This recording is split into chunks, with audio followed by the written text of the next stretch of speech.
श्लोक संख्या 14 से पाठ 14वां श्लोक।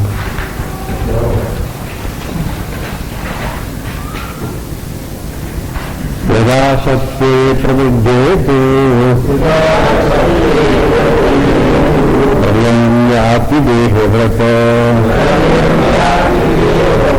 तदोत्तं विदां लोकम्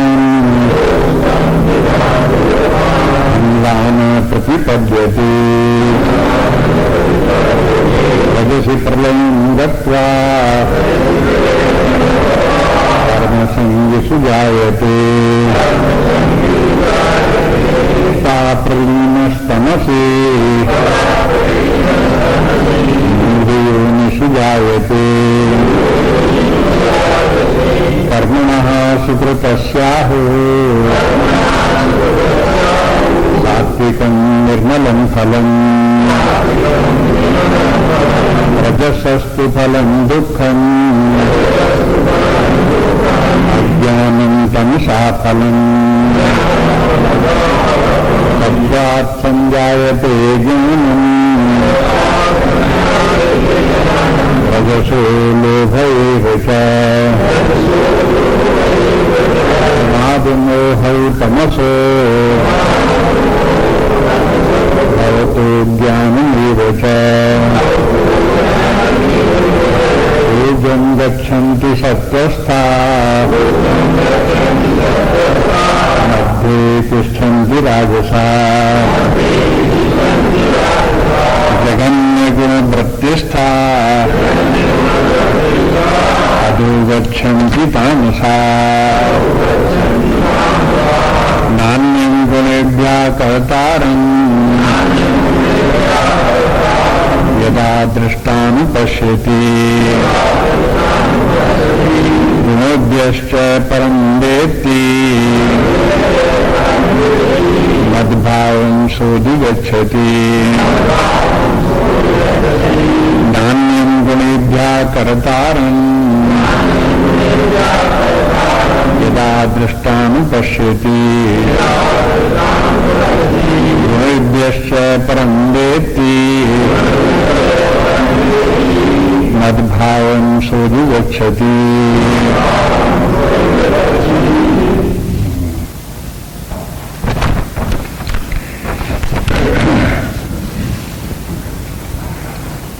तीनों गुणों का वर्णन हो गया।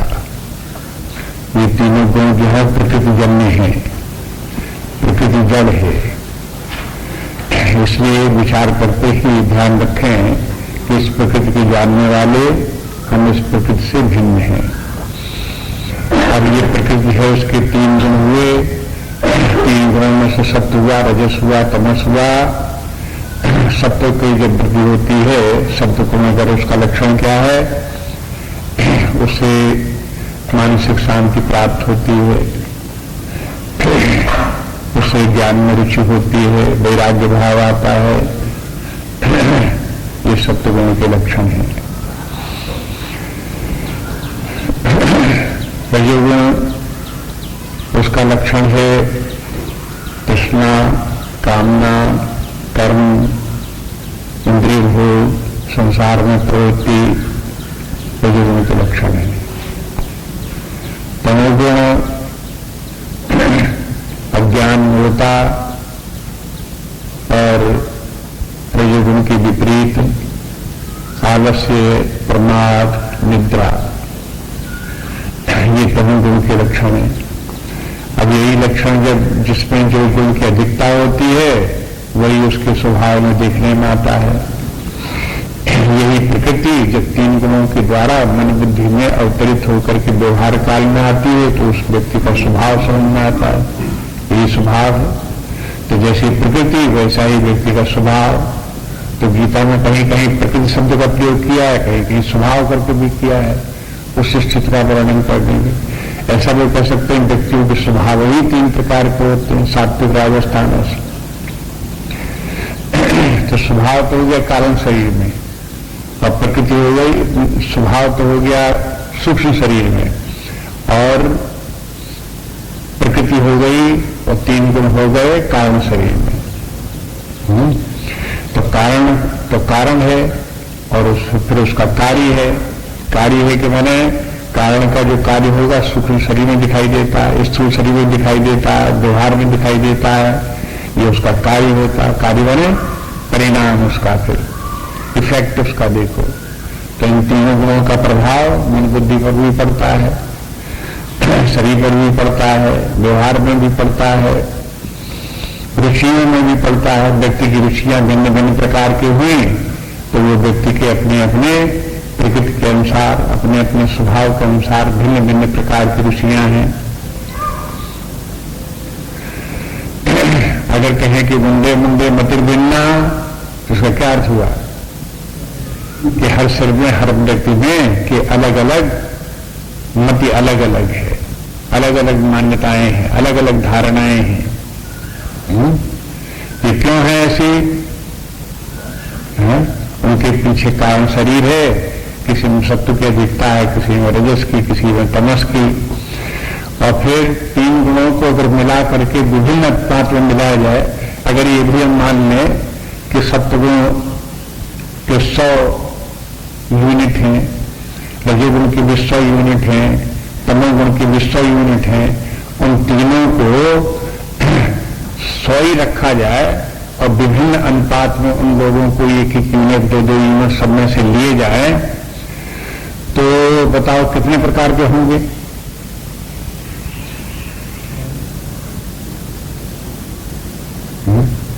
जैसे गणित में कहलाता परम्यूटेशन कंप्यूटेशन कहलाता है वो जो होता है इन सबको मिल करके तो उनके प्रकारांतर भेद कितने हो जाएंगे?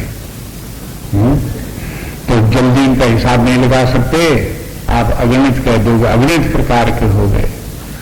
और ये तो तब है जब हम 100 यूनिट माने, अगर उनको 1000 यूनिट मान लें, 1,00,000 यूनिट मान लें, 1 करोड़ यूनिट मान लें, और उसके बाद में सबका मिलान हो तो उनके कितने प्रकार भेद होंगे?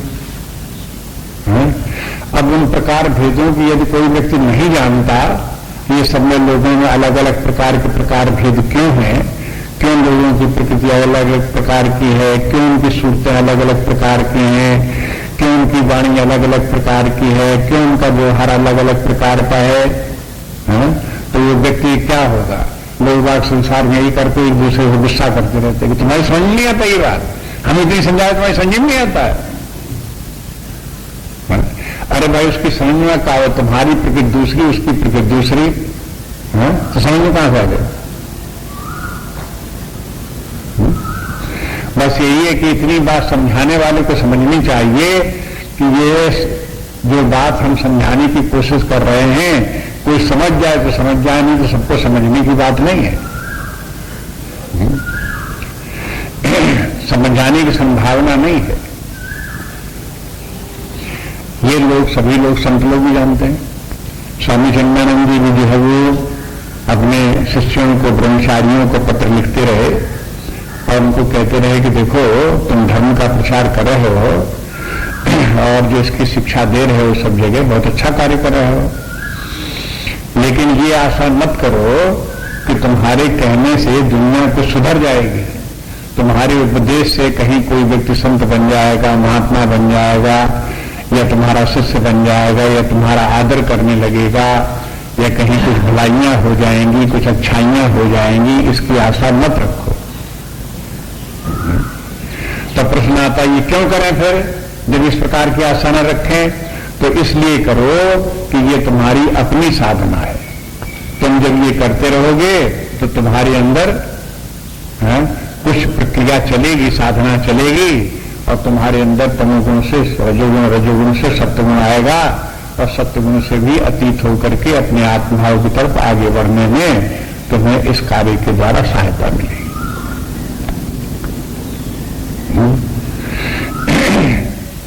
अब देखो कि ये एक साधना है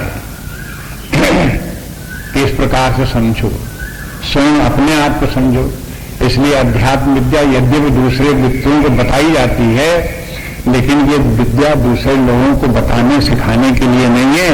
अध्यात्म विद्या तो अधिमाने अपने संबंध में, और आप में अपने ये विद्या तो हमारे अपने आप की है, किसी दूसरे की विद्या थोड़े कि दूसरे को शिक्षा दो ये तुम्हारी विद्या है। ये तो अपनी विद्या है, सब्जेक्टिव साइंस है। ऑब्जेक्टिव होती तो दूसरे के ऊपर वो काम करती। तो ये विद्या दूसरे पर काम नहीं करती, काम करती है तो अपने पर काम करती है। इसलिए चाहे इतना सत्संग करो, चाहे इतना प्रवचन करो, चाहे इतनी सेवा सहायता करो, लेकिन ये मत समझो कि उसके करने से कहीं दुनिया बदली जा रही है, उसमें कुछ भलाइयां आई जा रही हैं, कुछ श्रेष्ठता आई जा रही है। बस यही समझो कि ये हमारी सब साधना थी। अगर कुछ हमें लाभ हो गया और हम कुछ विकास हमारा हो गया तो समझो कि ये बहुत बड़ी बात है और आपका कार्य सिद्ध हो गया। आप देखोगे कि भगवान ने भी अवतार लिए अनेक बार, और किस लिए? कि सारी दुनिया अच्छी हो जाए, दुष्ट लोग सब समाप्त हो जाएं, सब लोग भले भले साधु लोग रह जाएं। और बार बार इस प्रकार का प्रयास किया, लेकिन क्या हुआ? कितनी दिन तक उस प्रकार का रहा? फिर वही निशाचर, फिर वही दुष्ट, वही फिर दुराचारी, वही फिर पापी, संसार फिर उसी प्रकार का। फिर भगवान ने अवतार लिया तो फिर वही लीला, फिर वही हो जाता दुनिया में। जाने कितने संत महात्मा हुए, कितने ज्ञानी लोग हुए, कितने लोग शिक्षा दे दे करके चले गए, कितने के ग्रंथ आपके लिखे हुए रखे हुए हैं, वो इस बात के प्रमाण है कि वो जरूर हुए हैं, उन्होंने ये जरूर शिक्षा लोगों को दी होगी। अगर आपके पास रामायण है तो रामायण क्या इस बात का प्रमाण नहीं कि रामायण का लिखने वाला कोई, चाहे तुलसीदास को, चाहे कोई दास को, कोई हुआ कि नहीं हुआ कि अपने आप लिख दी? गुणाक्षर न्याय से तो लिख नहीं गई कि कीड़ा रेंगा और लिख गई रामायण। कोई ना कोई जो हो व्यक्ति जरूर हुआ, उसने ये लिखा। जब उसने ये किया तो समझ लो कितना लोक कल्याण का कार्य किया, कितना परोपकार का कार्य किया। लेकिन उससे हुआ क्या? क्या लोगों को तमोगुण दूर हो गया, कि रजोगुण दूर हो गया, कि ज्ञानी हो गए, कि महात्मा हो गए, कि भक्त हो गए? क्या हुआ? अब लोगों को जिनको भी स्वयं बनना होता है, इस अध्यात्म विद्या को तुलसीदास लिखें, चाहे कबीरदास लिखें, कोई लिखें, उसको जिनको बनना होता है वो अपने आप पढ़ते हैं और अपने आप को बनाते हैं। बस इसलिए जो है वो बराबर इस बात को ध्यान रखें कि ये सब सत्वगुण, रजोगुण, तमोगुण अपने आप में देखना चाहिए। हमें तमोगुण है अधिक, कि रजोगुण हमारे अंदर अधिक है, कि सत्वगुण हमारे अंदर अधिक है। तो ये जब प्रकट होता है सत्वगुण, रजोगुण, तमोगुण व्यवहार में आता है, हमारे मन बुद्धि में आता है, तब जान जाता है। हर कोई व्यक्ति इतने क्षण बता दिए तो फिर भी नहीं जान पाएगा कि हमारे अंदर कौन गुण है, किसकी विशेषता, किसकी अधिकता है। जो समझ में आ जाए, जब समझ में आ जाए तो फिर उसके दूर करने के लिए स्वयं साधना करे, उनको परमार्जित करने के लिए, उनको विकसित करने के लिए अपने आप अपनी साधना करे। और उनके गुणों का जो फल है उसको भी ध्यान रखे। इसका परिणाम क्या होगा कि अगर हम इन गुणों में अटैचमेंट बनाए रखे, हम सत्वगुणी हैं, हम रजोगुणी हैं, हम तमोगुणी हैं, यही भाव बनाए रखे, तो जो गुण जैसा होगा वो गुण हमको घसीट ले जाएगा। वहीं तमोगुणी होंगे तो हमको अधोगत में घसीट ले जाएगा। रजोगुणी हुए तो हमें वो अपने कर्म जीवनों में घसीट ले जाएगा। मध्य तिष्ठन के राजसाह, अगर हमें सत्वगुणी हुए तो ऊर्ध्वगति पहुंचा देगा, स्वर्गादि लोगों को पहुंचा देगा। बस इसी प्रकार के तीनों गुण हमको घसीटे घसीटे फिरेंगे और उनसे हमारा तादात्म्य बना रहा। इसलिए इन गुणों से छुटकारा भी प्राप्त करना हम तुम्हें। गुण अपना कार्य अपने अलग करते रहें, लेकिन हम हमारे साथ में उनकी खींचातानी न हो। हम जहां के तहां नेंगते बिल्कुल शांत स्थिर एकांत स्थान में अपने जहां हैं वहां अपने बने रहें, निरंकार रूप से हम बने रहें, गुणों का प्रभाव हमारे ऊपर न पड़े। इस प्रकार की स्थिति लाने का प्रयास करना चाहिए। यही इसी उद्देश्य से सभी इस ज्ञान की चर्चा भगवान ने कहा। परम भूया प्रवक्षाम के माने क्या कि देखो हम इस ज्ञान को फिर तुमको बता रहे हैं। पहले श्लोक में भगवान बोले कि परम भूया प्रवक्षाम, ये परम ज्ञान को हम तुमको फिर बताते हैं। तो परम ज्ञान यही हुआ कि इन तीनों गुणों को समझो, तीनों गुणों के लक्षणों को समझो, उनके प्रभाव को समझो, उनके फल को समझो, उनके द्वारा जो गति होने वाली उस गति को समझो और इन तीनों गुणों के साथ तादाद में रखने के परिणाम को समझो। हाँ, उन उनसे अपने आप को डिटैच कर लो तो उसका क्या लाभ है, ये भी समझो उसके साथ साथ। इतनी बात समझी तब उसका ज्ञान हुआ। अब इसके बाद में कहते हैं कि देखो कि ये तीनों गुण बात समझ में आ गई होगी कि शुरू यहीं से किया था, तीनों गुण बंधनकारी है, बंधन तीनों गुणों से। इसलिए जो मुक्त होना चाहते हैं उनके लिए भगवान कहते हैं कि इन तीनों गुणों से छुटकारा पाएगा वही व्यक्ति को शांति विश्राम मिलेगी, उसी को मुक्ति प्राप्त होगी। तब एक ये श्लोक देखिए, इसके बाद में इन तीनों गुणों का अध्ययन विचार चिंतन करने का जो उसका फल होना चाहिए, जो हमारी समझ आ जानी चाहिए, वो समझ ही आ जानी चाहिए कि न अन्यम गुणेभ्या कर्तारम, गुणेभ्या कर्तारम नान्या, गुणों का करने वाला और कोई दूसरा नहीं है। यदा दृष्टानुपश्यति, जब दृष्टा को यह ज्ञान हो जाता है, माने दृष्टा जब ये जान जाता है कि जितने भी कर्म होते हैं वो सब गुण ही करते हैं, गुण ही करता है, दृष्टा करता नहीं है। अब दृष्टा शब्द एक जो शब्द दे दिया तो अर्थ अपने आप लगाना पड़ेगा कि एक दृष्टा तो दूसरा दृश्य। तो दृष्टा और दृश्य दोनों अलग अलग होते हैं।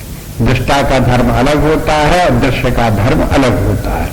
जो दृश्य है वो प्रकृति है, तीन गुण है वो दृश्य है, और जो तीनों गुणों में कर्म हो रहा है, उनका विकार हो रहा है, परिवर्तन हो रहा है, आ जा रहे हैं, ये सब उन्हीं में हो रहा है। और जो करता है, वो जो दृष्टा है, वो तो दृष्टा मात्र है। वो दृष्टा मात्र है कि उसमें न कोई परिवर्तन हो रहा है, न आना जाना हो रहा है, न विकार हो रहा है, न उसमें कोई कर्म हो रहा है। इस तरह से दृष्टा में कोई कर्म नहीं है। ये बात जिसको समझ में आ जाती है, इसलिए ये हुआ कि गुणेभ्यः कर्तारं यदा न दृष्टानुपश्यति, दृष्टा न, जिसको ये समझ में आ जाता है कि दृष्टा न कर्तारं, कि जो दृष्टा है, दृष्टा माने चेतन, चेतन होगा वही दृष्टा होगा। इसलिए जो चेतन आत्मा अपना स्वरूप है वो कर्ता नहीं है। और तो फिर कर्ता कौन है कि ये गुण जो है, तीन गुण यही करता है। ये बात समझ में आ गई। तो फिर क्या हुआ कि गुणेभ्यश्च परम वेत्ति, तो वो फिर अपने आप को गुणों से अलग और ऊपर समझ लेता है, उसको ये ज्ञान पैदा हो जाता है। इसके माने हम दृष्टा हैं, चूंकि हम चेतन हैं इसलिए हम दृष्टा हैं, और हम दृष्टा हैं तो हम इन गुणों से अतीत हैं, परे हैं।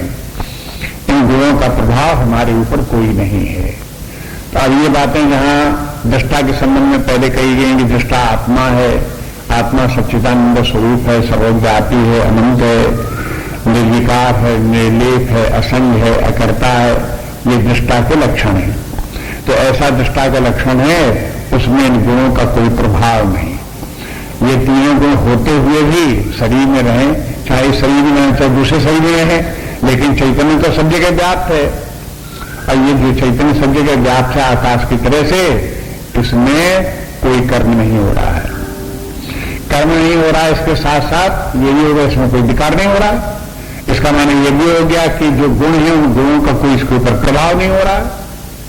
तमोगुण अपने स्थान में तमोगुण बना रहे, आलस्य निद्रा प्रमाद बना रहे, लेकिन सत्वगुण को उसके चेतन दृष्टा के ऊपर आलस्य गुण निद्रा प्रभावित है, इसका कोई प्रभाव नहीं पड़ रहा है। रजोगुण में कामना कर्म इत्यादि भले बने रहे, उनके कारण से प्रकृति में ये सब चलता रहे, लेकिन उसका प्रभाव चेतनात्मा के ऊपर कोई नहीं है। सत्वगुण में कोई चाहे ज्ञान की रुचि बनी रहे, चाहे शांति बनी रहे, चाहे वैराग्य बनी रहे, चाहे संतुलन बना रहे, कुछ भी बना रहे सत्वगुण के कारण से, लेकिन उसका कोई प्रभाव उसके दृष्टा साक्षी चैतन्य पर नहीं है। ये बात समझ में आ गई। तो अब ये जहां समझ में आ गया, तहां क्या हो गया, गुणेभ्यः परम, जिसका नाम है गुणों से ऊपर हो गया। अब प्रश्न यही था, बताना यही था कि त्रिगुणातीत भव, हे अर्जुन तुम त्रिगुणातीत बनो, निस्त्रगुण्यम भवार्जुन, अर्जुन तुम निस्त्रैगुणी बनो। निस्त्रैगुण बनो माना तीनों गुणों के परे जाओ, त्रिगुणातीत बनो। तो भगवान ने कह दिया त्रिगुणातीत ऐसे हो जाता है जहां व्यक्ति को ये बात समझ में आ गई कि गुण कैसे हैं और दृष्टा कैसा है, ये विवेक जागृत हो गया, उस विवेक के कारण से वो व्यक्ति त्रिगुणातीत हो जाता है। अब त्रिगुणातीत होने का फल क्या है? त्रिगुणातीत होने का फल ये है कि मद भाव अनुशोधि गच्छति, वो मेरे ही भाव को प्राप्त हो जाता है, मेरी ही गति को प्राप्त हो जाता है। अब देखो जहां वो हो, इसके माने क्या हुआ कि जहां व्यक्ति जो वो हो त्रिगुणातीत हुआ तो उसका जीव भाव समाप्त हो गया, आत्मभाव में आ गया। जीव भाव कब तक था? जब तक तीनों गुणों में लिप्त था और तीनों गुणों को ही अपना मानता था, अपने आप को समझता था कि हम ज्ञानी हैं, हम ही कर्म करने वाले हैं, हम ही आलसी परमात्मी हैं। ऐसे करके जब तक समझ रहा था तब तक जो वो जीव था। और जहां उसने समझ लिया कि तीनों गुणों से हम परे हैं, उनसे ऊपर हैं, अलग हैं, इन गुणों का हमारे ऊपर कोई प्रभाव नहीं है, तो अब वो जीव नहीं है, अब आत्मा है। अब कहते हैं जो आत्मा का, अब दृष्टा के माने भी आत्मा ही था। दृष्टा कौन है? दृष्टा जो है वो हो जीव है, तो फिर दृष्टा और दृश्य का जो है वहां तो हो गया कंफ्यूजन। लेकिन जब वो हो दृष्टा हुआ तो दृष्टा आत्मा हो गया। इसलिए कहते हैं कि अपने आप अपने अंदर देखो, हृदय में पहुंच करके अपनी वृत्तियों को देखो, तो वृत्तियों का जो दृष्टा है और जागृत स्वप्न सुषुप्ति की तीनों अवस्थाओं का जो दृष्टा है, सभी परिवर्तनों और विकारों का जो दृष्टा है, उस दृष्टा को देखो, उसका अनुभव करो। तो वो दृष्टा कोई जीव नहीं है, वो दृष्टा स्वयं आत्मा है। जब तक दृष्टा है तब तक तो दृष्टा है, उसके सामने प्रकृति है तो उसको दृष्टा बोल देते हैं। लेकिन उसी को दृष्टा को अपने स्वरूप में देखो कि दृष्टा है क्या, ये किस प्रकार का है। तो इसका मैंने दृश्य की तरफ से ध्यान हट गया, दृश्य से कोई मतलब नहीं। अब दृष्टा स्वयं अपने आप को देख रहा है, अपने आप को देख रहा है तो समझ वो आत्मा है। आत्मा को मैंने अपने आप को, आत्मा मैंने सेल्फ, और दृष्टा जब अपने आप को देख रहा है तो सेल्फ हो गया, उसी का नाम हो गया आत्मा। जब वो अपने आप को देखने लगा और आत्मभाव में आ गया, तब देखो शास्त्र ये कहते हैं कि आत्मा जो शुद्ध चैतन्य है, जिसके साथ दृश्य भी नहीं है, दृश्य का भी लोप हो गया, दृश्य की भी उपेक्षा हो गई, ऐसा जो आत्मा है उसी का नाम परमात्मा है। अब ये बोल कौन रहा गीता को उपदेश? वही परमात्मा बोल रहा। इसलिए कह रहा है कि मद्भावम सोधिगच्छति, वो मेरे ही भाव को प्राप्त हो जाता है। मेरे ही भाव को प्राप्त हो जाने माने क्या हुआ कि वो परमात्मा भाव को प्राप्त हो जाता है, ब्रह्म भाव को प्राप्त हो जाता है। अब इस अवस्था में वो स्वयं आत्मा ही है, परमात्मा ही है, ब्रह्म ही है। इस प्रकार से उसको समझना चाहिए। तो यहां ये दिखा दिया कि देखो दृष्टा दृष्टि के भेद से और प्रकृति के गुण और प्रकृति के कर्म, उनको अपने से अलग पहचान करके व्यक्ति विवेक द्वारा जब अपनी स्वरूप और सत्ता को पहचान लेता है तो फिर वो मुक्त हो जाता है और आत्मज्ञान को प्राप्त कर लेता है, ब्रह्म ज्ञान को प्राप्त कर लेता है। ये उसकी त्रिगुणातीत अवस्था है। जो त्रिगुणातीत है वही मुक्त है, जो त्रिगुणातीत मुक्त है वही परमात्मा भाव को प्राप्त है, वही परमात्मा में स्थित है, वही ब्रह्म में स्थित है। इस प्रकार से एक साथ समझना चाहिए। अब देखिए इसके आगे एक श्लोक भगवान और बोलते हैं, गुणानेतानतीत्यत्रीं देवी देह समुद्भवान् जन्मोत्तिजरा दुःखै विमुक्तो मृतमश्नुते गुणानेतानतीत्यत्रीं देवी देह समुद्भवान् मृत्यु जरा दुख विमुक्ते मृतनश्नुते।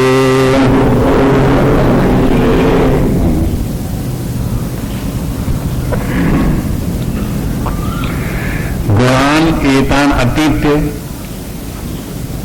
और ये गुणान के आगे जो तीन है, तीन गुणान, तीन को पहले कर लो। तीन गुणान एतान अतीत, इन तीन गुणों का अतिक्रमण करके, इनसे ऊपर उठ करके, इनसे अलग और दूर हो करके, देही, देही मन जीव, जो पहले देही देहाभिमान रखने वाला है, वो क्या करता है? देह समुद्भवान। ये देह समुद्भवान क्या है? ये है तीन गुण। ये तीन गुण जिनसे कि शरीर उत्पन्न होते हैं,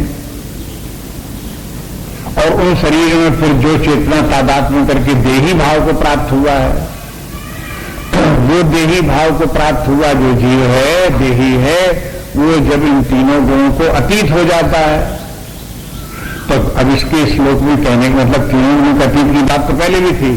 यहां ही कहते हैं जो तीनों गुणों से अतीत है, वो तीनों शरीरों से भी अतीत है। अब वो स्थूल शरीर भी उसका नहीं है, स्थूल शरीर से भी तादात्म्य नहीं है, सूक्ष्म शरीर से भी तादात्म्य नहीं है, कारण शरीर से भी तादात्म्य नहीं है। अब वो तीनों शरीरों से रहित और तीनों शरीरों से अलग केवल शुद्ध चेतना मात्र है। तो देखो इतनी बात तो तीन गुणों के संबंध में पहले जिसको कई दृष्टा यदानुपश्यति करता रहा, वहां तो ये था कि प्रकृति ही करता है, ये बात उसने समझी। लेकिन यहां प्रकृति के साथ साथ ये हुई प्रकृति से उत्पन्न तीन गुण, और तीन से उत्पन्न गुण, तीन गुणों से उत्पन्न तीनों शरीर। इन तीनों शरीरों से भी व्यक्ति जबकि इनसे अतीत हो जाता है, जब तीनों गुणों को उसने अपने आप से अलग जान लिया, जब जान लिया कि ये शरीर मैं नहीं हूं, तो शरीर से ऊपर हो गया। जब जान लिया कि सूक्ष्म शरीर, प्राण, मन, बुद्धि, ज्ञानेन्द्रिया, कर्मी, ये भी मैं नहीं हूं, तो इनसे भी ऊपर अलग हो गया, अपने आप को अलग कर लिया, मुक्त कर लिया। और तीन गुण सत्वरज तमस, और जो पूर्व जन्म के तमाम कर्म है, उन कर्मों के कारण आया हुआ ये व्यक्ति का स्वभाव, संचित कर्म, क्रियमाण कर्म, उन सबसे भी वो अपने आप को उसने अलग कर लिया। जब इस प्रकार से अपने आप को अलग कर लिया, तो अब वो इनसे तीन गुणान अतीत भी हो गया। अब जो अतीत हो गया, अब उसका फल बताते हैं। फल तो वही है जो पिछले बताया था, मदभावं सोधि गच्छति। लेकिन मदभावं सोधि गच्छति को एक ओर तो ये कहेंगे कि वो परमात्मा को, परमगति को प्राप्त हो गया, परमात्मा को प्राप्त हो गया, और दूसरे ये भी तो बताओ कि व्यवहार काल में उसका क्या होगा। तो ये यहां ये बता दिया। दूसरी तरफ ये है कि जन्म मृत्यु जरा दुख ही मुक्तो हो अमृतम अश्नुते। वो फिर जब ये जो दुख हैं जन्म के, मृत्यु के और जरावस्था के, इस प्रकार के समस्त दुखों से वो हो विमुक्ता, उनसे छूट गया। माने इसके माने ये है कि दुख कब तक पीछे लगे रहते हैं? सत्वगुणी व्यक्ति के साथ में भी दुख लगे रहेंगे। जब तक कि सत्वगुण से निवृत्त होकर के अपने आप को शुद्ध चेतना स्वरूप आत्मा पहचानता नहीं, तब तक दुख का बाण पीछे पीछे लगा रहेगा, जैसे जयंत के पीछे लगा रहा। जयंत ने क्या किया? भगवान सीता जी के पैर में कब्जा बंद करके चोंच मार दी। भगवान राम ने क्या किया कि बाण एक उठा करके उसको सिंह का बाण मारा, तो वो जयंत के तरफ चल दिया। और जयंत को क्या हुआ कि जयंत भागा, और जयंत भागा और बाण पीछे पीछे लगा रहा। देखो कथा कितनी अच्छी है। तो आप समझ लो कि ये जैसे कि जयंत भागता रहे, दुख पीछे लगा रहे, ऐसे जयंत की तरह जीव भागता रहता है दुख से, और दुख उसके पीछे पीछे लगा रहता है। और जयंत कहां कहां गया जब तक बाण पीछे लगा रहा? वो स्वर्ग में गया, नरक में गया, अपने पिता के इंद्र के पास भी गया, नारद के पास गया, शंकर के पास गया, दुनिया के पास गया। लेकिन रहा कहा? तीनों गुणों के बीच में ही दौड़ता रहा। जितनी भी त्रिगुणात्मक सृष्टि थी उसी में दौड़ता रहा, बाण पीछे लगा रहा।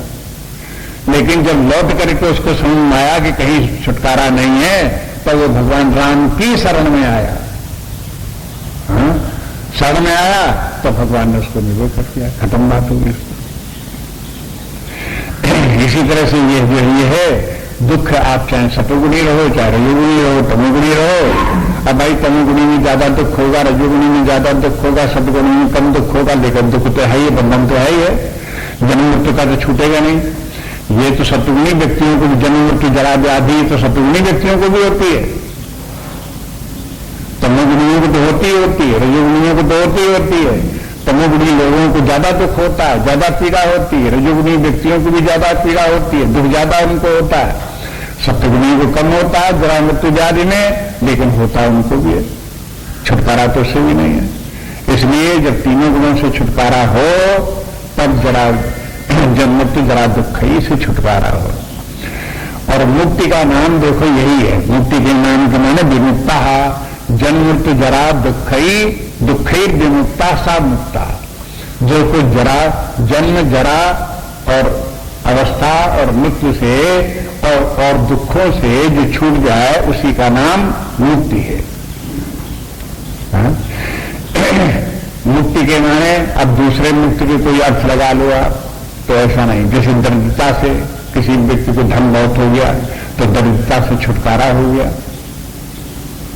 तो दरिद्रता से मुक्त हो जाना कोई मुक्ति नहीं है। लौकिक अर्थ में इस प्रकार से आप देखोगे कि दरिद्रता से छुटकारा हो गया, या उससे किसी व्यक्ति को मुकदमा चल रहा था, जेल हो गई तो वहां से जेल से छूट गया तो मुक्त हो गया। इस प्रकार की यह मुक्ति नहीं है। यह मुक्ति जो है वो जो अन्य साधनों से प्राप्त नहीं हो सकती उसका उल्लेख करते हैं। माने धन से जो फल प्राप्त नहीं हो सकता, धन से जो उपलब्धि नहीं हो सकती, जो लाभ नहीं हो सकता, जिन दुखों को धन से जिन दुखों का छुटकारा नहीं हो सकता, उसकी बात कहते हैं। वो इस प्रकार से छूटेगा। भाई मान लो सही छूटता है, दूसरा सही धारण करना पड़ता है, तो शरीर के धारण करने से छुटकारा प्राप्त करने में उस समय कौन सी भौतिक वस्तु सहायक होगी? धन, परिवार, पुत्र, मित्र, कलत्र, कौन उसमें सहायता करेंगे? उसमें कोई सहायता नहीं कर सकता। सहायता करेगा तो एकमात्र ज्ञान ही है, परमात्मा की प्राप्ति, दूसरा कोई उपाय नहीं। व्यक्ति की आयु बचपन है, मतलब पैदा हुआ, उसके बाद आयु बढ़ी, युवावस्था आई, और उसके बाद प्रौढ़ावस्था आई, फिर वृद्धावस्था आई। जब वृद्धावस्था आई तब तो आएगी। अब कैसा ऐसा कोई उपाय है कि वृद्धावस्था ही ना आए? और सारी जिंदगी व्यक्ति ने इतने प्रयास किए, इतने उपाय किए, इतनी तरह तरह की वस्तुएं प्राप्त करने की कोशिश की, तरह तरह के पैसा, धन, संपत्ति, मकान, दवाइयां,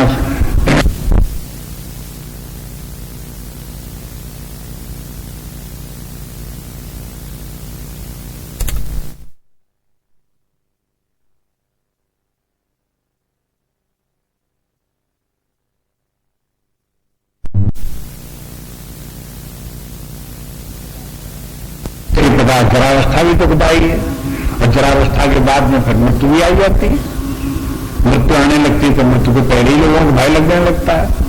मृत्यु जब आ जाती है तो मृत्यु को समय दुख देती है, फिर भी थोड़ी देर के लिए, चाहे घंटे भर कष्ट दे, चाहे 10 घंटे को दे, चाहे 10 दिन को दे, चाहे महीने भर करे, चाहे 2 महीने करे, कष्ट देती है। मृत्यु काल में भी व्यक्ति को कष्ट होता है। तो अब ये सबके सब जो जितने भी दुख हैं, इन सब दुखों से छुटकारा कैसे हो? इतने ये तो सब दुख के रूप हैं ही, जन्म तो जरा दुख, जरा तीनों, और इसके अतिरिक्त भी दुख हैं जो इनसे संबंध रखने वाले हैं। जन्म के समय में जन्म से संबंध रखने वाले दुख, फिर जितनी आयु जितना व्यक्ति जीता है तो संसार में प्रवृत्त पड़ा हुआ, तो उसके कारण से जो दुख होते हैं वो दुख। फिर वृद्धावस्था आई तो वृद्धावस्था का दुख, वृद्धावस्था से संबंधित दुख। अब वृद्धावस्था में कोई वृद्ध हो गया तो शरीर वृद्ध हो गया, कमजोर हो गया, तो उसका तो दुख हो ही गई, तकलीफ होगी। लेकिन वृद्धावस्था में लोग बाग उसकी बातें नहीं सुनते, तो उसे और दुख होता है। वृद्धावस्था में जिन लोगों को पालन पोषण करता रहा वही वृद्धावस्था में उसका अपमान करने लगे, हाँ? तो ये क्या है? ये वृद्धावस्था के दुख हैं। वृद्धावस्था का दुख शरीर ही मात्र तक थोड़े कमजोर हो गया शरीर, यही दुख हो, उस समय वृद्धावस्था में और दूसरे प्रकार के दुख आने लगते हैं। ये भी सब जितने भी दुख हैं ऐसी तमोगुण के कारण से, रजोगुण के कारण से, सत्वगुण के कारण से नाना प्रकार के इन तीनों अवस्थाओं में नाना प्रकार के दुख आते हैं। उन सब दुखों से छुटकारा होने का एक ही उपाय है और वो ये है कि त्रिगुणातीत बनो, सत्वरजस्तमस तीनों से पार होकर के अपने आत्मा स्वरूप को पहचानो और परमात्मा भाव को प्राप्त हो जाओ। जैसे परमात्मा रहता है वैसे ही रहो। परमात्मा अपने आनंद में स्थित रहता है, न वो जन्मता है न मरता है। इसलिए आगे कह दिए कि अमृतम अस्मृते। अमृतम अस्मृते इसलिए बताया कि फिर उसका न जन्म होता है, न फिर उसकी वृद्धावस्था आती है, न फिर उसकी मृत्यु होती है। ये अमृतम अस्मृते हो गया, अमृतत्व प्राप्त कर लिया। तो जब तक ये जो जन्म इत्यादि होता है ये सब तीन गुणों ही के कारण से होता है और तीन गुणों को ही होता है। जब एक शरीर छोड़ करके दूसरे शरीर में जीव जाता है तो यही सूक्ष्म शरीर जाता है, कारण शरीर जाता है, स्थूल शरीर को छोड़ता है दूसरे शरीर में चले जाते हैं। तो ये प्रकृति है, ये भी प्रकृति है। ये प्रकृति एक शरीर छोड़ करके एक प्रकृति को छोड़ करके दूसरे प्रकृति में जाती है। आप देखो जैसे गेहूं का एक पौधा आप बो दो, गेंदा का एक पौधा आप बो दो, किसी का एक पौधा बो दिया तो जो बीज बोया उसमें उसके बाद पौधा निकला, पौधा निकलने के बाद बीज निकला। अब बीज निकला, बीज को फिर बो दो, हाँ? तो वो तो पिछला वाला खत्म हो गया, दोबारा पौधा हो गया। और वो जो बीज आ गया उसमें वो बीज निकलने के बाद में वो जितना प्लांट था उसका क्या हुआ? जय सीताराम, जला दो, फूंक दो, फेंक दिया उसको। अब उसका बीज जो है फिर बो दिया, फिर एक नया फिर पौधा फिर खड़ा हो गया और उसमें जहां बीज निकल आया तो पूरा पौधा ही क्या हुआ? ऐसे ही शरीर जो है इसमें विकसित होते हुए परिपक्व होने के बाद में जीव से निकला तो प्रकृति का वो भाग, हाँ, उसमें से निकला और ये भाग प्रकृति का नीचे वाला भाग फिर जय सीताराम मिल गया उसी में। उसी प्रकार पेड़ पौधों की तरह से मनुष्य भी जो है वो जन्मता मरता जाता रहता है। तो ये प्रकृति का स्वभाव ही है सर्वत्र। जैसे पेड़ पौधों में प्रकृति कार्य कर रही है तैसे मनुष्य शरीर में कर रही है। उसी प्रकार शरीर बन रहे हैं, उसी प्रकार से शरीर बिगड़ रहे हैं। लेकिन अब यदि कोई सूक्ष्म शरीर में तादात्म्य कर ले, कारण शरीर में तादात्म्य कर ले तो जा तो रहा सूक्ष्म शरीर दूसरा शरीर धारण कर रहा है और वो कहेगा मेरा ही दूसरा शरीर धारण कर रहा हूं, मेरा ही जन्म हो गया, मेरे ही वृद्धावस्था आ गई। अब जिस समय सूक्ष्म शरीर स्थूल शरीर को छोड़ने के लिए उद्यत हुआ तब तक ये शरीर जीवहीन हो गया, हाँ? तो शरीर को लेकर कहने लगा मैं वृद्ध हो गया। तो अब तादात्म्य किए रहेगा तो फिर तो वो वृद्ध होगा ही होगा, मरेगा मरेगा। अब जब उसने ये पता लगा कि इन तीनों गुणों से अतीत या तीनों शरीर से अलग मैं शुद्ध चेतना स्वरूप हूं तो आत्मा में फिर कौन सी मृत्यु है, क्या बनना है, क्या बिगड़ना है। एक ऋषि जो है उसमें एक उपनिषद में कहते हैं अशरीरम भाव संता न प्रिया प्रिय स्पर्शता। अशरीरम भाव समता, जब व्यक्ति अशरीरी हो गया, अब अपनी अवस्थाएं दो, एक शरीरी अवस्था और एक अशरीरी अवस्था। शरीरी अवस्था के माने शरीरी को देही भगवान कहते हैं। तीन देही देह समुद्भवान, देही माने शरीरी, एक शरीरी अवस्था और दूसरी अशरीरी अवस्था जो शरीर नहीं है, बिना शरीर के भी हम। तो कहते हैं अशरीर, जब तक शरीर है तब तक तो शरीर, जब तक शरीरधारी है, शरीराभिमान है और तब तक शरीरों में विकार भी हैं। उनके विकार जो है वो व्यक्ति की, वो विकार व्यक्ति को दुख देते हैं, उनसे पीड़ा होती है, ये समस्या उनको होती है। जहां तीनों शरीर नहीं रहे, अशरीरी भाव समता, तब न प्रिया प्रिय स्पर्शता, तब उसको न कुछ प्रिय लगता है और न कुछ अप्रिय लगता है, न कुछ सुखदायी रह जाता है और न कुछ दुखदायी रह जाता है।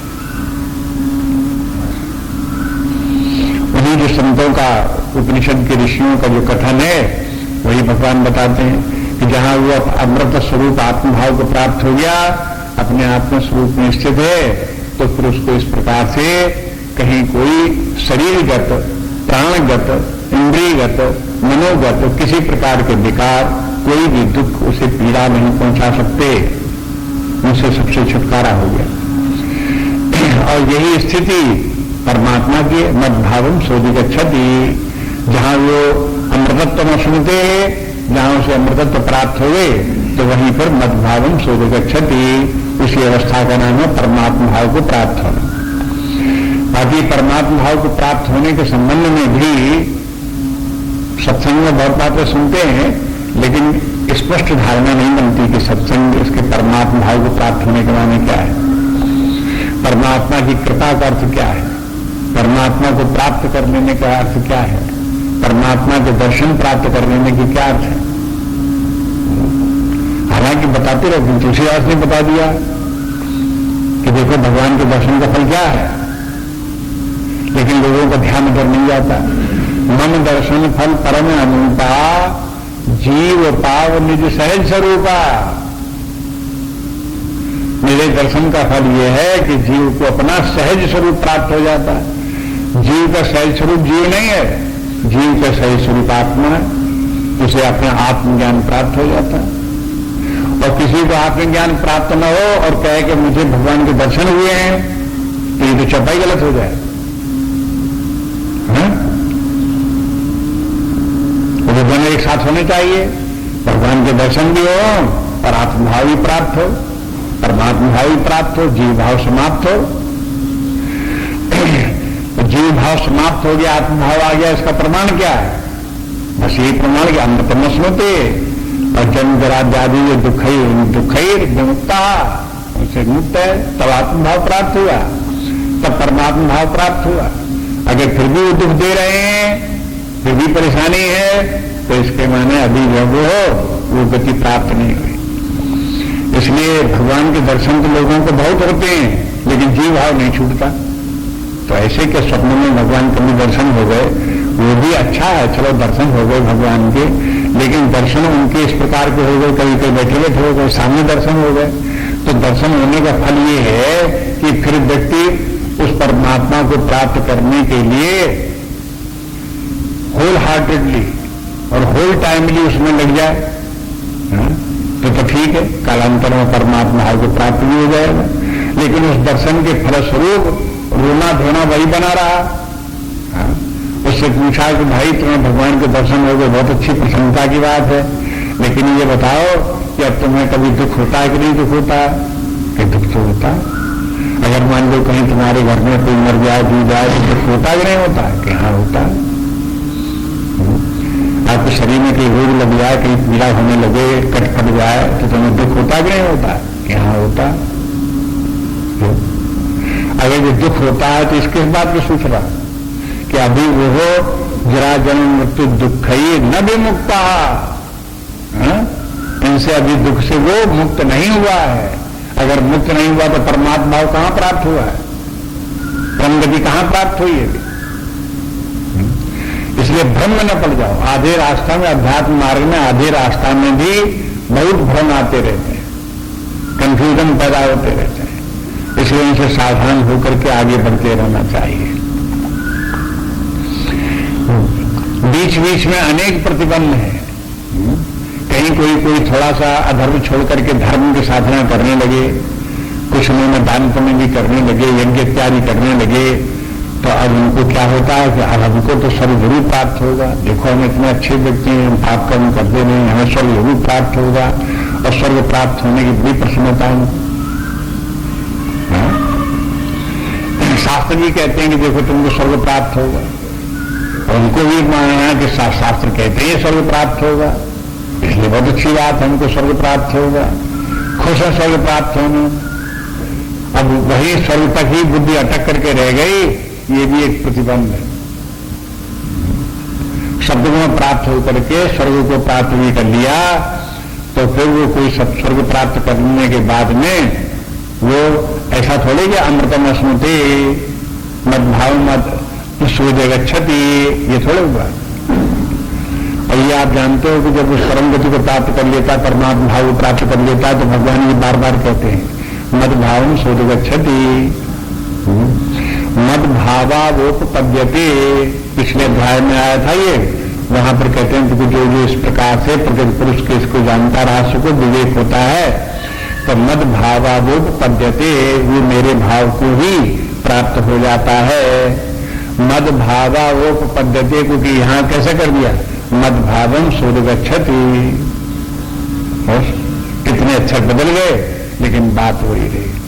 इसी तरह से तीसरे अध्याय में भी भगवान 27वां 28वां श्लोक देख लेना, वहां भी बताया है कि जो व्यक्ति इन तीनों गुणों से अतीत हो जाता है वो परमात्मा को प्राप्त कर लेता है, परमात्मा भाव को प्राप्त हो जाता है।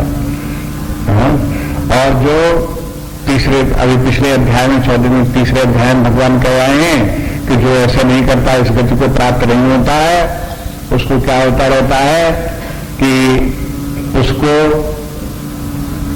उच्च गति और निम्न गति इस प्रकार की प्राप्त होती रहती हैं। शुभाशुभ गतियां उसको प्राप्त होती रहती हैं, चाहे स्वर्ग जाए चाहे नरक जाए, आना जाना बना रहेगा और आने जाने के साधनों से क्लेश भी होता रहेगा, दुख भी होता रहेगा, उनसे छुटकारा नहीं होगा। इसलिए इन सब बातों को एक साथ जोड़ लो। माने आत्मज्ञान त्रिगुणातीत हो गया, आत्मज्ञान हो गया, परमात्मा ज्ञान हो गया, तो एक वो परमात्मा को प्राप्त हो गया, दूसरे शरीर गति जितनी भी, चाहे सूक्ष्म शरीर हो, चाहे कारण शरीर हो, चाहे स्थूल शरीर हो, इन तीनों शरीर गति जितने विकार हैं उनके परिवर्तन है, बनना बिगड़ना है, उन सबसे उसका छुटकारा भी हो जाता है। और दुख जितने होते हैं उन्हीं के कारण होते हैं, उनसे छुटकारा हो जाता है। और जितने कर्म होते हैं वो भी इन तीनों शरीरों से होते हैं, उन शरीरों को होने वाले कर्मों से भी उसका छुटकारा हो जाता है। अगर ये कहें कि ऐसा त्रिगुणातीत व्यक्ति जो है कर्म बंधन से छूट जाता है, तो इसका भी वही अर्थ हुआ। कर्म बंधन के माने क्या है, जब तक इस कारण सूक्ष्म स्थूल शरीर से होने वाले कर्मों के साथ व्यक्ति तादात्म्य में जोड़ करके मैं करता हूं ऐसा माना है, तब तक कर्म बंधन है। और जहां उनके साथ कर्म करने वाले तो जो है करतारा कौन है, ये गुण जो है यही समस्त गुणों के समस्त कर्मों के कर्ता हैं, ऐसा जान करके जहां उनका दृष्टा बन गया और कर्म इन्वॉल्व नहीं हुआ, तहां बस अब वो जो है वो अपने आप में मुक्त हो गया, तब उनसे छुटकारा हो गया। तो इसलिए जो है ये सब स्थितियों को एक साथ तालमेल बैठा करके भी अपने आप में देखना चाहिए। अब ऐसा नहीं है ये कि भगवान ने मुक्त होने के लिए या परमात्मा को प्राप्त करने के लिए अनेक साधन बताए हैं, ऐसे नहीं है, अनेक साधन नहीं है, साधन वो एक ही है। जो त्रिगुणातीत साधन है वही सब साधन है। अब त्रिगुणातीत होने के लिए जो उपाय व्यक्ति करता है वो भी साधन है, लेकिन आखिरकार त्रिगुणातीत तो होना ही पड़ेगा, आखिरकार आत्मज्ञान तो करना ही पड़ेगा। अब ऐसा तो है नहीं कि मुक्त होने के लिए एक साधन आत्मज्ञान है और दूसरा साधन जो वो हो त्रिगुणातीत होना है, तो त्रिगुणातीत होना कोई दूसरी बात है और आत्मज्ञान कोई दूसरी बात है, ऐसे नहीं, दोनों एक ही बात। इसलिए इस प्रकार समझ करके देखें, जन्म मृत्यु जरा दुख ही मुक्तो अमृतम अस्मृते। अब ये अमृतम अस्मृते ये बताने की जरूरत नहीं इस अवस्था में कि ये शरीर अमर नहीं होता। कोई ये समझे कि कोई साधना करेंगे तो शरीर अमर हो जाएगा और ये शरीर ऐसे ही बना रहेगा। कोई समझे कि जैसे उनके द्रोणाचार्य के पुत्र का वो जो है वो अमर है, जैसे फलाने अमर हैं, ठिकाने अमर हैं, बहुत से अमर लोगों की कथाएं आती हैं। तो ऐसे लोग जो हैं ये अमर हो गए, तो अमर कोई शरीर से अमर नहीं हो गए। इनकी शरीर स्थूल शरीर की अमरता कहीं अमरता नहीं। अगर शरीर से स्थूल शरीर से अमर होते तो व्यक्ति अभी पृथ्वी पर होते कहीं ना कहीं, उनका अपना मकान होता, अपने रहते होते, अपनी खेती बाड़ी कुछ करते होते, कुछ व्यापार धंधा करते रहते होते, कहीं ना कहीं होते न कुछ करते धरते होते तो भिक्षा ही मांगते घूमते फिरते होते कहीं, लेकिन ऐसा नहीं कहीं, शरीर उनके कहीं किसी के नहीं है, वो ये बिल्कुल निश्चय है। इसलिए अंग्रेजी में तो एक कहावत है कि as sure as death, as sure as death, death sure है। मैं शरीर तो छूटता ही है, पंच महाभूतों विलीन होता ही है। उसमें ये नहीं कि भाई प्राचीन काल में कभी कोई ऐसे शरीर से अमर हो गए, तो वैसे शरीर तो कभी हो सकता है, तो फिर सिक्योरिटी थोड़ी रहेगी, फिर तो ये भी हो गया कि ये शरीर ले भी जा सकता है कभी कभी, तो एज श्योर एज डेथ तो नहीं कह सकते फिर। इसलिए जो है शरीर जो है वो तो रहता ही नहीं है। लेकिन जो लोग कहते हैं हमने देखा उनको कहीं, और वो दिखाई दिए, लोगों ने देखा उनको, इस प्रकार के बोलते हैं, तो वो देखना वैसे ही देखना है जैसे मधुमरीची का देखना है। उनके चित्त में चढ़ा रहा कभी इस प्रकार का, तो वैसे ही करके उन्होंने कहीं किसी को देखा तो उनको उसी प्रकार का दिख गया। लेकिन दिख जाने के माने यह नहीं है कि वो इस प्रकार शरीर का सदा बना रहता है। इसलिए भ्रांतियों में नहीं पड़ना चाहिए। सीधी सीधी सी शास्त्र, वेदांत शास्त्र का सीधा से कहना है कि शरीर पंच महाभूतों का बना प्राकृत है, विकारी है, और ये अंत में पंच महाभूतों मिल जाता है। ये बात बिल्कुल पक्की है। अब अमृतत्व जो प्राप्त होता है शरीर को प्राप्त नहीं होता है। अमृतत्व जो प्राप्त होता है उस सूक्ष्म शरीर को भी नहीं प्राप्त होता। अमृतत्व जो प्राप्त होता है वो कारण शरीर को भी प्राप्त नहीं होता। इन तीनों शरीरों से अलग होकर के जो चेतना है वो अविनाशी अमृत है ही है, लेकिन ज्ञान के कारण से उसे वो अमृतत्व का ज्ञान हो जाता है कि हम वो सत्ता हैं जो अविनाशी है, नित्य विद्यमान है और अमृत स्वरूप है, अमर है। जो अमर सत्ता है वो अमर सत्ता ही मैं हूं। इतना ज्ञान हो गया, यही उसकी अमरता है। अमृतम स्मृति के माने अमरता उसे अलग से प्राप्त हो जाती, उसे नहीं है, बल्कि अमर तो पहले से ही है। उस अमरता को का बोध हो गया, यही अमरता का प्राप्त होना है।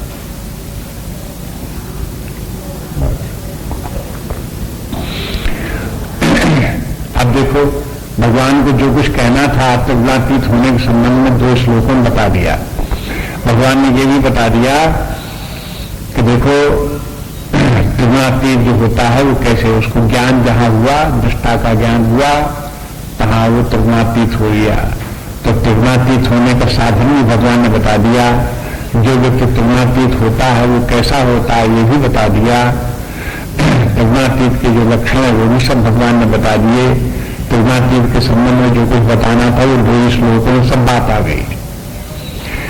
तो सब बात गई, लेकिन अर्जुन ने जल्दी जल्दी में ये बात समझने की कोशिश की तो उसको जो है वो कंफ्यूजन कुछ हुआ, उसको ये सब मिली जुली सी बातें लगी। तो उससे सोचा, उसने कहा कि भगवान जरा हमें साफ साफ समझाओ। अभी आपने सभी खट्टी बात बोल दी, तो अलग अलग करके हमें सब बताओ। और अर्जुन के यहां प्रश्न आ गया। अर्जुन का प्रश्न क्या आ गया, अर्जुन की तरह तमाम लोग पूछने लगते हैं, जैसे इतनी त्रिगुणातीत की बात आई, हाँ फिर तो बताना क्या, अभी हमें ध्यान नहीं दिया, त्रिगुणातीत क्या बता गया आप, फिर बताना, ऐसे बोलते हैं भैया।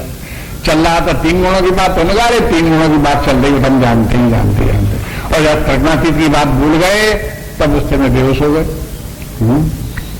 अब ध्यान नहीं दिया उधर की तरफ, कहा हमें नहीं पता था, त्रिगुणातीत जल्दी बता जाओगे, फिर से बताओ। इसलिए तो वैसे ही फिर अर्जुन पूछता है और भगवान उसको फिर विस्तार सहित बताते हैं। तो देखो अगले के श्लोक में अर्जुन वाच त्रैलिंगैस्त्रीन् गुणान्वितान् अतीतो भवति प्रभो विनाशारा कथं चैतान् त्रीन् गुणानपि वर्तते त्रैलिंगैस्त्रीन् गुणान्वितान् अतीतो भवति प्रभो विनाशारा कथं चैतान् त्रीन् गुणानपि वर्तते।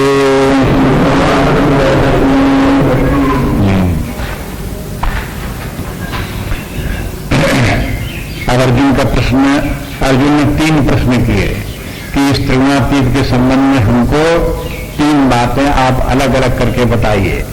पहले कई लिंग स्त्रीन गुणान, 3 गुण जो है उनके जो है 3 गुणों में जो लिप्त होते वो व्यक्ति होते हैं, उनमें त्रिगुणातीत जो व्यक्ति होते हैं उनके क्या लक्षण है। अतीतो त्रिगुणा एतान त्रिगुणान अतीता भवति, इन तीनों गुणों से जो अतीत होता है, हे प्रभु कैर्लिंगेश, उसके क्या लिंग है, माने उसकी पहचान क्या है, किस प्रकार का व्यक्ति होता है जो त्रिगुणातीत होता है, उसके लक्षण बताइए। एक बात। दूसरी बात, किमा चाह रहा, उसका व्यवहार कैसे होता है ये बताइए। मैंने त्रिगुणातीत होकर के मैंने परमात्मा को प्राप्त हो गया तो हो गया परमात्मा को प्राप्त। अब बताओ कि उसका व्यवहार कैसे चलता है, जिंदा रहता है कि मर जाता है, फिर वो कुछ काम धाम करता है कि ठल्ला रहता है, क्या होता है, किमा चाह रहा, व्यवहार उसका कैसे होता है। और फिर उसके बाद तीसरी बात, और कथम चैतांश तीन गुणान अतिवर्तते, और इन तीनों गुणों से कथम मैंने कैसे, इन तीनों गुणों से कोई अतीत होना चाहे तो कैसे हो। देखो तीनों बातें अलग अलग है ना। तीनों गुणों से जो अतीत हो गया उसके लक्षण क्या है, तीनों गुणों से अतीत होने जो चाहता हो और उन लक्षणों को प्राप्त करना चाहो, उस गति को प्राप्त करना चाहता हो तो करे क्या, कैसे तीनों गुणों के अतीत हो। और जब तीनों गुणों से अतीत हो जाएगा, त्रिगुणातीत हो जाएगा, तो उसके बाद फिर उसका व्यवहार कैसा रहेगा, जीवन यश कैसे चलेगा, वो भी बताइए। ये तीन बातें हैं और तीनों बातें महत्वपूर्ण है अपने अपने स्थान पर। माने कोई त्रिगुणातीत हो गया तो कैसे पहचानना है त्रिगुणातीत हो गए, ऊपर से तो वैसे ही दिखाई देगा, वही शरीर वही प्राण अनुबुद्धि सब उसी दिखाई देंगे। आखिरकार त्रिगुणातीत हो गए तो क्या हो गया, आप में विशेषता आ गई, क्या लक्षण आ गया आपको, तो एक तो ये बताना पड़ेगा। और दूसरा, अगर त्रिगुणातीत की बड़ी महिमा है कि परमात्मा को प्राप्त हो जाता है, अमृतत्व प्राप्त कर लेता है, सब दुखों से दूर हो जाता है, तो भाई हर कोई चाहेगा कि हम त्रिगुणातीत हो जाए, तो उसके लिए साधन बताइए, किन उपायों से उस प्रकार की गति को प्राप्त किया जा सकता है। और फिर साधन जिसने किए त्रिगुणातीत हो गया, तो आप बताइए उसका व्यवहार काल कैसे चलेगा। क्या व्यवहार में वो फिर व्यवहार नहीं कर पाएगा कि करेगा, करेगा तो कैसा व्यवहार होगा, नहीं करेगा तो क्या करेगा। बाकी एक बात तो ये भी लगती है ना कि इसमें इसलिए किमाचारा भी एक महत्वपूर्ण प्रश्न है। जैसे भगवान ने कह दिया कि देखो जितने भी कर्म हैं वो कर्म तो तीन गुणों के साथ द्वारा होते हैं, और जो दृष्टा है वो अकर्ता है, और जो दृष्टा है वही आत्मा है, वही ब्रह्म भाव को प्राप्त हो जाता है। तो ब्रह्म भाव को प्राप्त जो है वो चेतना आत्मा वो तो अकर्ता हो गई। जब अकर्ता होगी तो व्यवहार ही नहीं होगा। ये कंफ्यूजन हो सकता है कि व्यवहार ही नहीं होगा, तो फिर भगवान बोलते, अर्जुन पूछता है कि क्या उसका कोई व्यवहार कुछ होगा, कुछ करे धरेगा, लोगों से मिले जुलेगा, बोले चालेगा कि नहीं बोलेगा। तो बस ये इस प्रकार की बातें आ जाती, इनके स्पष्टीकरण की आवश्यकता पड़ती है। अब देखो जो तीनों गुणों में लिप्त व्यक्ति हैं उनके भी तीन गुण हैं और उन तीनों गुणों का व्यवहार भी चलता है, और जो तीनों गुणों से अतीत है उनके भी तीन गुण रहते ही हैं और उन तीनों गुणों का व्यवहार भी चलता है। लेकिन उन तीनों गुणों के व्यवहार में जिस समय तक जीव तीनों गुणों में लिप्त है और फिर उनके द्वारा जो व्यवहार हो रहा है वो एक प्रकार का है, और जहां उसने अपने आप को तीनों गुणों से अलग कर लिया फिर तीनों गुणों को जो व्यवहार चलता है वो भिन्न प्रकार का है। इनमें दोनों में क्या अंतर हो गया और क्यों हो गया, ये खोजना पड़ेगा। इसकी बात फिर कल देखेंगे।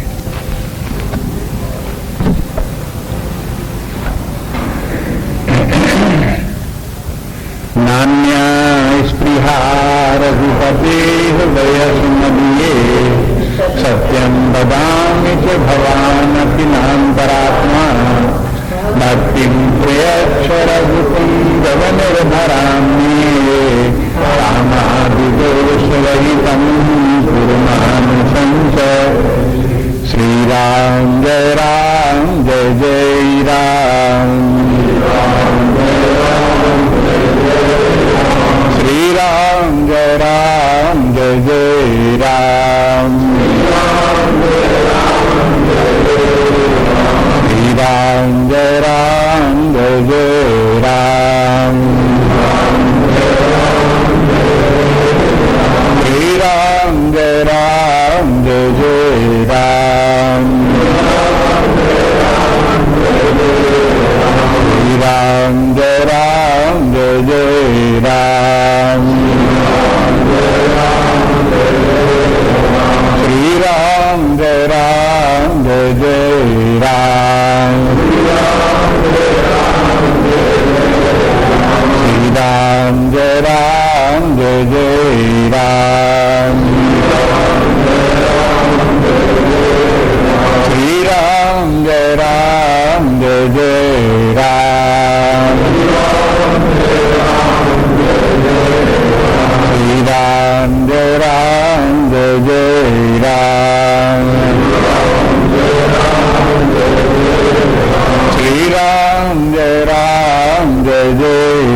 राम जय जय राम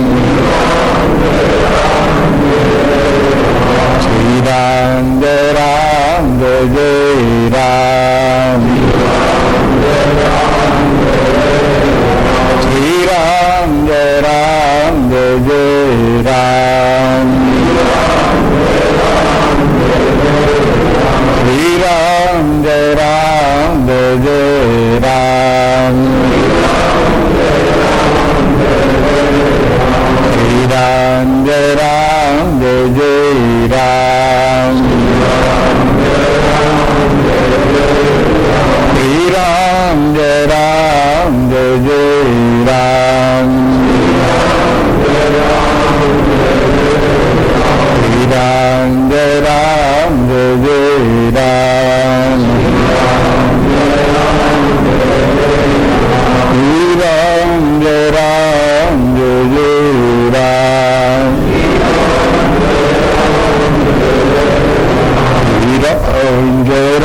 जय जय राम जय जय राम जय जय राम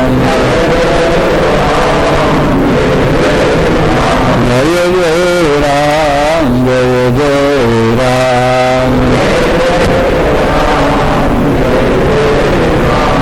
जय राम जय जय राम